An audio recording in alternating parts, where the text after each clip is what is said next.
നമസ്കാരം. ഞാൻ ഇന്ന് നമ്മുടെ കല്ലടയിലാണേ. അപ്പോൾ നമ്മുടെ കല്ലടയിൽ പൂക്കളുടെ ആ ഒരു സുഗന്ധങ്ങളൊക്കെ കൊണ്ട് നിറഞ്ഞ മനോഹരമായിട്ടുള്ള ഒരു വീട്ടിലാണ് ഞാൻ ഇന്നുള്ളത്. അപ്പോൾ നമ്മൾ ഈ പ്രകൃതിയൊക്കെ സ്നേഹിക്കുന്നവർക്കെന്ന് പറയുന്നത് ഈ പൂക്കളൊക്കെ കൊണ്ട് നിറഞ്ഞു നിൽക്കുന്ന ആ ഒരു വീടെന്ന് പറയുന്നത് നമ്മുടെ ജീവിതത്തിൽ നമുക്ക് വളരെ സന്തോഷം ഉണ്ടാക്കുന്ന ഒരു കാര്യമാണ്. അപ്പോൾ നമുക്കിന്ന് ആ ഒരു പൂക്കൾ കൊണ്ട് നിറഞ്ഞു നിൽക്കുന്ന ആ ഒരു വീടിൻ്റെ ആ ഒരു വിശേഷങ്ങളൊക്കെ നമുക്കൊന്ന് കാണാം. അപ്പോൾ നമ്മളിന്ന് നമ്മുടെ കല്ലടയിലെ പണ്ട് മുതലുള്ള നമ്മുടെ ആ ഒരു ഫോട്ടോഗ്രാഫറായിട്ടിരിക്കുന്ന നമ്മുടെ ബാവുച്ചായൻ്റെ കൂടാണ്, ബാവുച്ചായൻ്റെ വീട്ടിലാണ് നമ്മളെന്നുള്ളത്. അപ്പോൾ നമുക്കിന്ന് ആ ഒരു ബാവുച്ചായൻ്റെ അടുത്ത് ചോദിച്ചിട്ട് നമുക്ക് ആ ഒരു പൂക്കൾ കൊണ്ട് നിറഞ്ഞ ആ ഒരു വീടിൻ്റെ ആ ഒരു സൗന്ദര്യത്തിൻ്റെ ആ ഒരു വിശേഷങ്ങളൊക്കെ നമുക്ക് അച്ചായൻ്റെ അടുത്ത് ചോദിച്ചിട്ട് നമുക്ക് മനസ്സിലാക്കാം. നമസ്കാരം അച്ഛാ. നമസ്കാരം അച്ഛാ. നമ്മുടെ ഈ വീടിനകത്ത് ഇങ്ങനെ നിറഞ്ഞിങ്ങനെ പൂക്കൾ നിൽക്കുവാണല്ലോ. അപ്പം ഇത് എന്തൊരു പൂവാണ്, ഏത് ടൈപ്പ് പൂവാണ് ഇങ്ങനെ നിറഞ്ഞിങ്ങനെ നിൽക്കുന്നത്? അതിൻ്റെ ആ ഒരു കാര്യങ്ങളൊക്കെ ഒന്ന് പറഞ്ഞുതരാമോ? ഇത് ക്യാറ്റ്സ് ഗ്ലൗ എന്ന ഒരു വള്ളിച്ചെടിയാണ്. Cat's claw. ക്യാറ്റ്സ് ഗ്ലൗ എന്ന് പറഞ്ഞാൽ ക്യാറ്റ് എന്ന് പറഞ്ഞാൽ പൂച്ച. ക്യാറ്റ്സ് ഗ്ലൗ എന്ന് പറഞ്ഞാൽ പൂച്ച അള്ളുന്നത് പോലെ ഇതിന് ഈ വള്ളിയിൽ ഒരു അള്ളലുണ്ട്. അതുകൊണ്ട് മറ്റ് ഇഴയന്തുക്കളോ മറ്റ് ഉള്ളതിൻ്റെ ഒന്നും ശല്യം വരത്തില്ല. അപ്പോൾ നമുക്ക് വീട്ടിൻ്റെ പുറത്തൊക്കെ ഇട്ട് വളർത്താം. അത് ശരിയാ. അപ്പോൾ ഇത് വർഷത്തിലൊരിക്കൽ ഈ നല്ല ഉണക്ക് കഴിഞ്ഞ് ഒരു മഴ പെയ്യുമ്പോഴാണ് നിറയെ പൂക്കൾ ഉണ്ടാവുന്നത്. ഒരു പ്രാവശ്യം ഉണ്ടാവത്തുള്ളൂ. വർഷത്തിൽ ഒരു വട്ടം ഇതിനകത്ത് ഒരു പ്രാവശ്യം നിറഞ്ഞു പൂക്കത്തുള്ളൂ.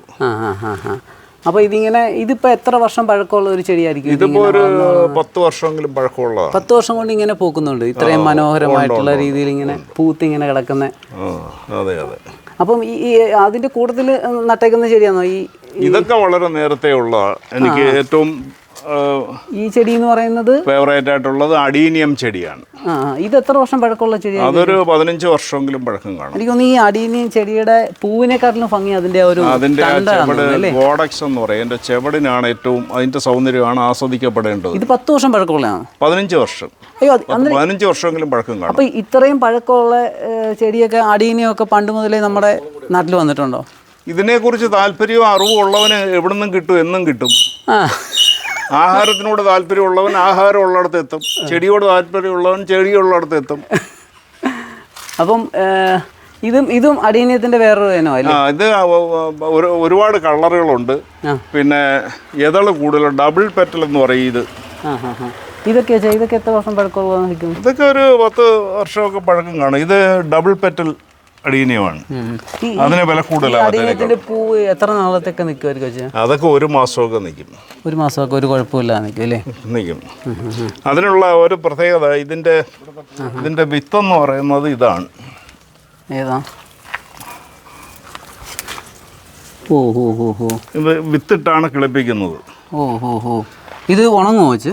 ഇത് ഉണങ്ങുമ്പോൾ ഇതിനകത്ത് വിത്തുകളുണ്ട്. ഇത് പൊട്ടി അപ്പൂപ്പൻ താടി പോലെ അതിനകത്ത് പറന്നു പോക്കളയും.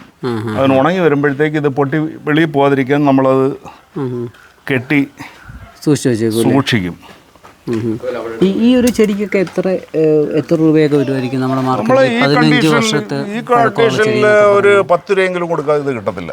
ഇത്രയും ഇങ്ങനൊരു ചെടി എന്ന് പറയുന്നത് ഈ 15 വർഷം പഴക്കമുള്ള അടീനിയത്തിൻ്റെ ഇത് നമ്മളെങ്ങനെ, ഇതിന്റെ തണ്ടാണോ? അതിന്റെ വള്ളിയാണ് കുഴിച്ചിടുന്നത്. ഈ വള്ളി കുഴിച്ചിട്ടാൽ മതി. അപ്പോൾ ഈ അച്ഛൻ പറയുന്നത് ഈ വള്ളിക്കകത്ത് ഒരു പിടുത്തമുണ്ട്. പിടുത്തം വരും അതിനകത്തല്ലേ? ആ പിടുത്തത്തിനകത്താണ് ആ ഒരു പേര് വരുന്നത്. ക്യാറ്റ്സ് ഗ്ലൗ എന്ന് പറയുന്നത് അതുകൊണ്ടാണ്. പിന്നെ ഈ അടിയനത്തിലുള്ള പ്രത്യേകത എന്ന് പറഞ്ഞാൽ ഈ ഡബിൾ പെറ്റൽ നിറയെ എതള് കൂടുതലുള്ളതിന് വിത്ത് സാധാരണ ഉണ്ടാവത്തില്ല. ഈ സിംഗിൾ പെറ്റലിനെ വിത്ത് ഉണ്ടായി കിട്ടത്തുള്ളൂ. ഇത് യാദൃച്ഛികമായിട്ട് വിത്ത് ഉണ്ടായി കിട്ടിയാൽ വേറെ കളറുകൾ കിട്ടും. ഇതിന്റെ വിത്തിട്ട് പിടിപ്പിച്ചതാണ് ആ കടും ചുവപ്പും നിൽക്കുന്നില്ലേ, അതും വേറെ വെറൈറ്റി കളറൊക്കെ ഉണ്ട്. ഇതുമൊക്കെ അങ്ങനെ വ്യത്യസ്തമായ കളറുകൾ കിട്ടും. ഇത് എത്ര വർഷം പഴക്കമുണ്ട്? ഇതൊക്കെ ഒരു 10 വർഷമൊക്കെ പഴക്കമായി കാണും. ഉള്ളതിൽ ഏറ്റവും ടോപ്പ് അടിയനിയ ഏറ്റവും നല്ല കളർ ഇതാണ്. ഇതിന് വിത്ത് വന്നിട്ടുണ്ട്. അപ്പൊ ഈ വിത്ത് കളക്ട് ചെയ്ത് കുഴിച്ചിട്ടാൽ അതിന്റെ വിത്താണ് ഇത്. ഒരു വേറെ പല കളറ് കിട്ടും. ഇത് എത്ര വർഷം ആകുമ്പോഴാണ് ഈ വിത്തൊക്കെ ഇങ്ങനെ വരുന്നത്? 1-2 വർഷം കഴിയുമ്പോഴൊക്കെ വരും. ഒരു വർഷം. ഇത് ഇപ്പം വിത്തിട്ട് കിളിപ്പിച്ചാൽ പൂക്കണമെങ്കിൽ 1 വർഷമെങ്കിലും എടുക്കും. അതിന് ചെയ്യുന്നത് വിത്തിട്ട് കിളിപ്പിച്ചിട്ട് ബഡ് ചെയ്തെടുക്കാം. തൈക്കകത്ത് മറ്റ് ചെടിയിൽ നിന്ന് ബഡ് ചെയ്ത് കിളിപ്പിച്ചാൽ പെട്ടെന്ന് പോകും. ഇതെന്താ വെച്ചാൽ അതാണ് സൺഡേ മൺഡേ ട്യൂസ്ഡേ. നല്ല സ്മെല്ലാണ്. ആ ആ നല്ല സ്മെൽ. രാവിലെ പെട്ടെന്ന് സമയത്ത് ഇവിടെ വന്നു കഴിഞ്ഞാൽ നല്ല സ്മെല്ലാണ്. ആ ആ അത് വിരിയുമ്പം നീല കളറ്, പിന്നെ വയലറ്റ്, പിന്നെ വെള്ള, അങ്ങനെ 3 കളർ വരുന്നതുകൊണ്ടാണ് അതിന് സൺഡേ മൺഡേ ട്യൂസ്ഡേ. വയലറ്റ് കളറും ഉണ്ട്, വെള്ള കളറും ആയിട്ടുണ്ട് അല്ലേ? അതെ അതെ.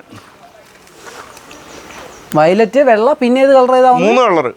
ആദ്യം നല്ല വയലറ്റ്, പിന്നെ ലൈറ്റ്, പിന്നെ വെള്ള. അപ്പം ഞാനിന്ന് രാവിലെ നമ്മുടെ ബാബുച്ചാൻ്റെ സ്റ്റുഡിയോയിൽ ചെന്നപ്പം എൻ്റെ അടുത്ത് പറഞ്ഞ് എന്നെ ഇങ്ങനെ ഫോട്ടോ ഇങ്ങനെ കാണിച്ച്, വീടിൻ്റെ മുകളിൽ ഇങ്ങനെ ഇങ്ങനെ പൂത്ത് നിൽക്കുന്ന ഒരു ഫോട്ടോ എന്നെ കാണിച്ച്. അപ്പം ഞാൻ വിചാരിച്ചെന്നാൽ പിന്നെ അതിൻ്റെ ഒരു വീഡിയോ എടുത്ത് നിങ്ങളെയും കൂടെയൊക്കെ ഒന്ന് കാണിച്ചു തരാമെന്ന്. അപ്പം ഞാൻ ബാബുച്ചാൻ്റെ അടുത്ത് പറഞ്ഞു. അപ്പോൾ ബാബുച്ചാൻ ആദ്യമേ പറഞ്ഞ് വേണ്ടാന്നൊക്കെ എൻ്റെ അടുത്ത് പറഞ്ഞെങ്കിലും ഞാൻ നിർബന്ധിച്ചപ്പോൾ എൻ്റെ അടുത്ത് പറഞ്ഞു, എങ്കിൽ നീ ബാ, നമുക്ക് അതിൻ്റെ വീഡിയോ എടുക്കാമെന്ന് പറഞ്ഞ് അങ്ങനെ വന്നതാണ്. അപ്പം അച്ചായ താങ്ക് യു. അപ്പം അച്ചായന് ആ ഒരു പൂവിൻ്റെ ആ ഒരു സൗന്ദര്യം നമ്മുടെ കല്ലടയിലുള്ളവർക്കും കൂടെ ഒക്കെ കാണിച്ചു കൊടുത്തതിന് വളരെ നന്ദിയുണ്ട്. അപ്പം ഓക്കെ, താങ്ക് യു.